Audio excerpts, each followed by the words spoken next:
I didn't know about his huge background in older films, but to me, he was the horror guy. So he's talking about how he's got a line of food coming out. And I said, are you sure people would want to try that or be afraid to? And he looked at me like I had three heads. I said, because you're spooky.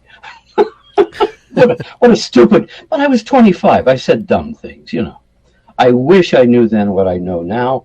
What questions I would have asked him. Oh my God, I'd love to interview him today. He was so sophisticated. Welcome back to the Talking Archive. I'm Josh Jacobs. Check us out on Instagram at JoshDJ57. That's JoshDJ57. I like to do food reviews there, under 1 minute reviews. So in case you're wondering what I'm loving to eat right now, and you can check it out right there. We have new videos about once or twice a week on Instagram. And also make sure to subscribe to our YouTube channel right here and get updates when our new podcasts debut. It's very, very simple. It's free also. We don't have to pay for it. And our guest is Chuck McKibben. He's the author of the book Mel Blanc, The Voice of Bugs Bunny and Me, Inside the Studio with Hollywood's Man of 1,000 Voices. It's interesting you also mentioned to me, getting back to the voiceover, the difference between Disney and The Simpsons. Yes. Like, for instance, Disney, there's a vocal coach in the room versus The Simpsons, like a big comfy living room, 20 feet apart. I thought it was really fascinating when he mentioned one of these sound people would have two microphones for the talent. Yes. One would be cranked up to normal, another would be down low in case they said something like really up the top. Like you mentioned, Kirk Douglas had this habit of doing some sort of squeal or some sort of up up thing. Well, Kirk was extremely difficult to record. I had to ride the gain, as we say, keep my hands firmly on that big knob for the mic volume, because we didn't have any audio compressors to take down excessive volume. Now, that's a standard thing in studios today, but we didn't have that. So Kirk Douglas's range in volume went from being very soft to very loud, dramatically speaking. So impressionists on, say, the Ed Sullivan Show would do him by saying, "This is Kirk Douglas," and some part of what he was saying would just pin the meter. And I'd say, "Mr. Douglas, I'm sorry, I missed that one. I got to ask you to do it again, please." Because I knew in the tape era that something really, really loud would do what we called print through. That is, the sound of that voice would go to other layers of the tape like it was an echo. So, you had to maintain good volume levels on tape. And unlike digital, you couldn't fix it. You just couldn't go in and alter anything that was on that tape later on.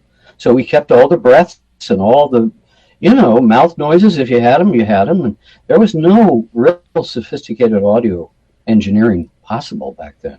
I'm very proud of the elaborate productions that we did for syndication. Working, for instance, with Vincent Price, we did the pilot episode called The Man Who Couldn't Be Hanged. And Vincent Price, the great horror master for, the movies of Edgar Allan Poe, who really recreated interest in Edgar Allan Poe, who'd been largely forgotten until American International started to do the Poe movies. And they did, 6 of them or something like that? Well, Vincent Price was the most sophisticated man I'd ever met in my life. He knew wine, he knew food, he knew international cuisine. He knew several languages. He knew art. He had an art gallery. Wow. He said, "Isn't this a great life? I get to travel the world at the expense of the movie company, and I get to look for great art and great wine and great food at their expense." And that's how he viewed his life. He said, "I'm a very lucky man." I didn't know anything about his old movies at all. I had not seen movies like Laura, where he's a heavy. I hadn't seen those films as a teenager, so I didn't know about his huge background in older films. But to me, he was the horror guy. So he's talking about how he's got a line of food coming out. And I said, "Are you sure people would want to try that or be afraid to?" And he looked at me like I had three heads. I said, "Because you're spooky." What a stupid, but I was 25. I said dumb things, I wish I knew then what I know now. What questions I would have asked him. Oh my God, I'd love to interview him today. He was so sophisticated. He was not a Hollywood dumb actor. He was a real debonair, worldly man. That's the best word I could think of. He was a worldly man. The first time I heard him was the Michael Jackson video Thriller. Yeah. His And narration. that's what most people today will remember him from. And then a couple months later, Showtime had Fairy Tale Theater, and he was the voice of the mirror in Snow White and the Seven Dwarfs. You, my queen, with your beauty so rare, are indeed the fairest of the fair. And they had his, face kind of like made up in makeup to look like the mirror, and the mirror is actually him talking, his face there, which was really cool. And then David Zucker of Zucker Abrams Zucker fame wrote his Surely You Can't Be Serious book about that movie. And originally they thought about having Vincent Price playing Dr. Rumack instead of Leslie Nielsen. And they also thought about having David Letterman play Ted Stryker. So I did do a stamp routine recently where I was like, what would that have sounded like? And it's like, Dr. Rumack, surely you cannot be serious. I am serious, and don't call me Shirley. I just want to tell you both, good luck. We're all counting on you. Well, I will say this. I've seen the original movie that it was based on, and it's almost word for word the same film, except for the comedy being added. But I do think it was a wise thing and very brilliant of those brothers to cast guys who had never been known for comedy. Exactly. To play it so dead straight that it worked. I mean, and from then on, of course, Leslie Nielsen never did anything like Forbidden Planet after that. And, I loved every single episode of Police Squad. Oh, yeah. In color. Oh, my God, that was so funny. And I'm glad it's online. I live in an era. We were very happy in the 1970s. We were happy with our lives. We didn't miss the things that we have now. We kind of knew that was coming, but we could live without a flat screen TV hanging on the wall. So what? We could live without a picture phone. And now everybody's got one. Everybody can Zoom everybody else. And so basically, we were not discontented with the 1970s world. No. Audio had reached a peak of perfection that analog audio was never going to get significantly better. I mean, the Beach Boys did their masterpieces at Western Recorders as well as Capitol Records. They took that 2-inch wide piece of tape around in the city to get different things recorded for the masterpiece that is Good Vibrations, But that's as good as anything anybody is making today, isn't it? Good Vibrations is a Beatles quality masterpiece. I dare anybody to say otherwise. It was from the Smile Sessions, and that was for years called the best record never made, or one of the best records never made. And I'm so glad back in 2004 when Brian Wilson finally completed Smile. So audio had really reached kind of a pinnacle where it wasn't going to get significantly better. You had recordings that were 20 to 20,000 cycles. The audio cassette was now coming out. We had one of the first audio cassette decks at Mel Blanc Audio Media, believe it or not. But at that time, voice artists sent around not just 5-inch or 3-inch reels of reel-to-reel tape as their demos, but a voice artist, a freelance announcer, some of them made Evitone sound sheets. I have a couple examples. An Evitone sound sheet was one of those that was thin as a piece of paper, and you had to put a quarter on top of it on the turntable to keep it from slipping. Have you ever seen one of those? No. Imagine making a phonograph record, mass-produced, of your voiceover demo to mail out in the mail. Well, every rep had a turntable, and they had a simple tape recorder that could play a 7.5-inch per second audio tape, reel-to-reel. So the business has changed in the way that we distribute our work so radically. But I must admit, once I learned Pro Tools and got used to working digitally, I could never go back. I do like digital. I use an old version of Adobe Audition before they messed it up and started charging a monthly fee to use it. My Audition is from 2004, and I bought it legitimately as a disc, and I have every right to keep using it. And I've done that for years and years now. It's a great recorder for voiceover people. Even if you got to pay monthly for it, it's still really the best. But it's not as good as it used to be when it was called Cool Edit Pro. Mm. So we had these stars. Now, many of them were not really colorful characters, and they seemed underwhelming compared to their movie images. That was the thing with Kirk Douglas. He was slight. He had more of a swimmer's build than a giant muscular, I am Spartacus kind of build. And he told me, he was very open. He said, they don't make pictures that I can fit in anymore. He said, I'm getting a little paunchy, a little middle-aged, and I can't be Spartacus any longer. And he's admitting all this to me. He says, what was the last picture you saw me in? I said, oh, it was on TV. It was 20,000 Leagues Under the Sea. I know all about it. You played Ned Land. You had Esmeralda, a seal, as a pet, and you had a turtle shell sort of ukulele that you played. I've a whale of a tale to tell you, lads, a whale of a tale or two. He said, yeah, that was 1954. The money's gone. Wow. Yeah, he says, I made a few $1,000s doing that, but not millions. He says, young man, do you know how much it costs to live in Beverly Hills? Do you know what the property tax is in Beverly Hills? Well, I'm 25 and I never lived there, and I never tried to buy a house. So I just faked it, and I said, oh, I'm sure it must be a lot. He said, you better believe it. And I want to be a working actor. I'll take any legitimate job that's right for me. But I'm offered so many crappy scripts in the 70s, so many terrible scripts that I just don't even want to do. Isn't that something? Wow. And you realize these people have high costs of living, and people have high expectations that they have all this dough, so why don't you spend it on me? I talked to more than one famous person who said, I'm expected to pass out tips of $100 because Frank Sinatra would do that. If Sinatra liked the service he got from a bellboy, he'd say to one of his pals in the entourage, hey, duke him. Duke him meant give him a $100 bill. Peel it off that roll of hundreds you've got in your pocket. Duke him. Well, Sinatra was very famous for that. He was very generous to low-level people. I mean, there's that one fabulous story, and I'm so glad I played for Sinatra at that nightclub.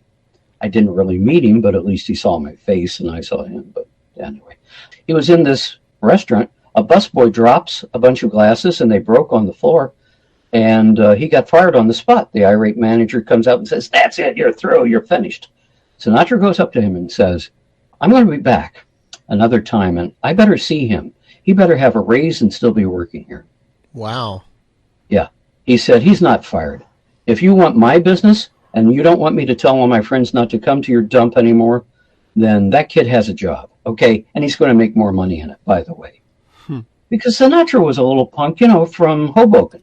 He'd been treated badly because, as I only learned from my wife many years later, that people who were Italian were treated like scum at one point. They were treated horribly. So were my ancestors, the Irish. No Irish need apply. No Irish welcome inside this saloon. We were drunk a lot of the time, too much of the time. We were pretty bad. And we cleaned up our act. I will say that. We became the policemen. We became the mayors, the governors, and so forth, and culminating with John Kennedy, an Irishman, a Catholic Irishman, becoming the president. So, we cleaned up our act. I'm proud to say, as an Irish person of Irish extraction, that, I don't like the movie The Quiet Man. It was just on for St. Patrick's Day. And I don't like the way the Irish are portrayed in that because they're brawling all the time. Maureen O'Hara gets dragged by her arm through the woods. John Wayne's a brute. And, I mean, this is real. She's really getting hurt. She could have lost an arm, could have had a torn tendon or something. I don't like John Wayne at all. His legacy is trash to me because he said Indians were in the way in the white man's progress. Yeah, that doesn't wash with me at all. I'm part Indian, by the way.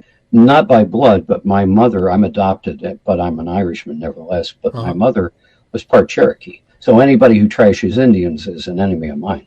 Yeah, I mean, my niece is, she did her DNA test. I knew she was, her dad's Mexican-American, and I looked at the DNA results, and she's got some Native American blood in her.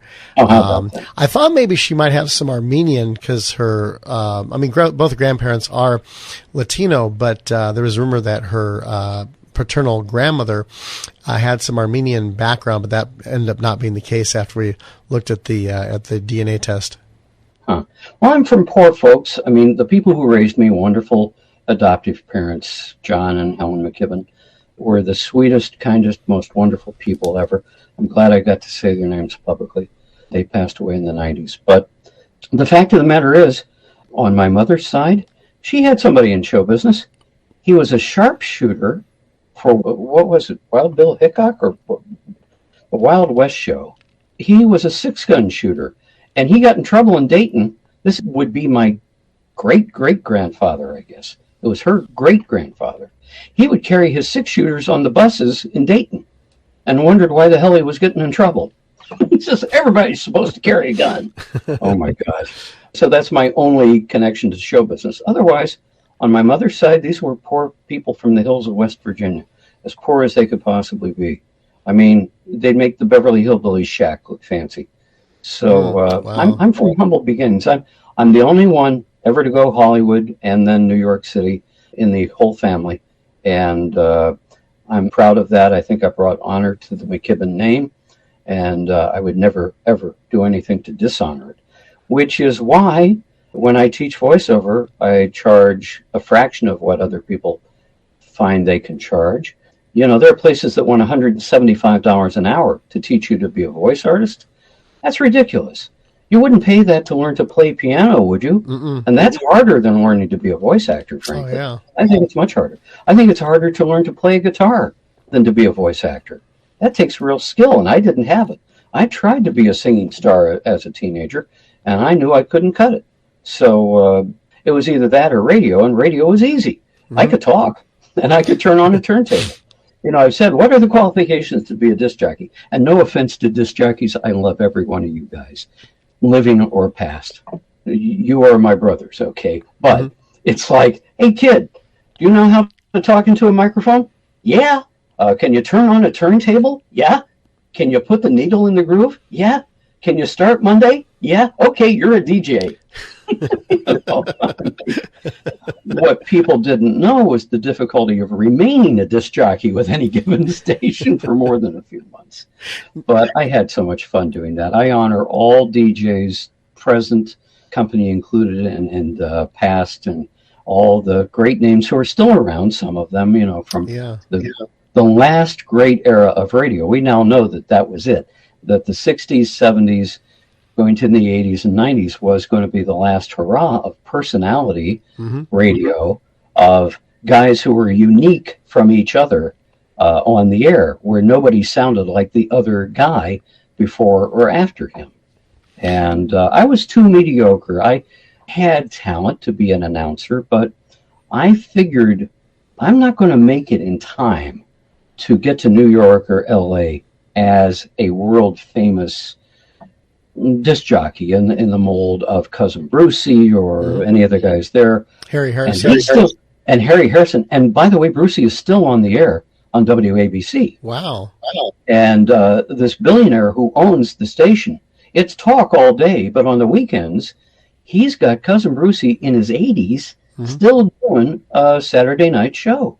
Wow. Brucie's a sweetheart. He is so dear. He writes back to his fans, signs it CB. Wow. And he's a dear man. He's a very dear man. I'm so happy to see him still on the air from the 60s. Oh, my God. I remember he was on Oldies 93 CBS FM here in Southern California with his Cruise in America with Cousin Brucie. He's like, here's our cousin, Elton John. Here's our cousin. He's calling all the musicians cousin. Right. And it was like, wow, this guy's really unique, different, kind of like, you know, this is cool. That was the thing. He's not a great announcer. As a voice guy, he is not good really at all, because he's got that, hey, cousin, whoa. But he's such a lovable guy, and he was your cousin, your friend on the radio. That's the thing, you know, that's been lost. It's not a show, it's your pal, keeping you company and playing the kind of music you like and love. And he's telling you about how he knows these guys. You know, he had a jingle. The Four Seasons recorded his opening jingle. Come on, let's go, go, go. What a groovy show. Come on, let's go, go, go with Cousin Brucie. And they sang that for him as a favor, I guess, Wow. because he helped make the Four Seasons, the Jersey Boys, Yeah. very, very famous. They're all from right around where I now live, by the way. Joey D and the Starlighters, all these guys from doo-wop and early rock and roll, they all came from neighborhoods I could drive to in 5 minutes here in New Jersey. Seriously, because they had access to Manhattan. They could get on a train, go to Manhattan, do a show. And Joey D's got some really good interviews. I watched one last night, in fact, talking about how Joey D and the Starlighters were riding the crest of the twist craze, where every celebrity in the world wanted to come to this little hole in the wall called the Peppermint Lounge. The Peppermint Twist. And do the Peppermint Twist. And I mean, we had movie stars flying to New York to go to the Peppermint Lounge, which was nothing more than a bar on meet me, baby, on 45th Street or whatever the lyrics were. But, this is historic music. We are in a conversation with Chuck McKibben. He's the author of the book Mel Blanc, The Voice of Bugs Bunny, ... and me, inside the studio with Hollywood's Man of 1,000 Voices. And next time, Chuck shares about how he got into voiceover himself.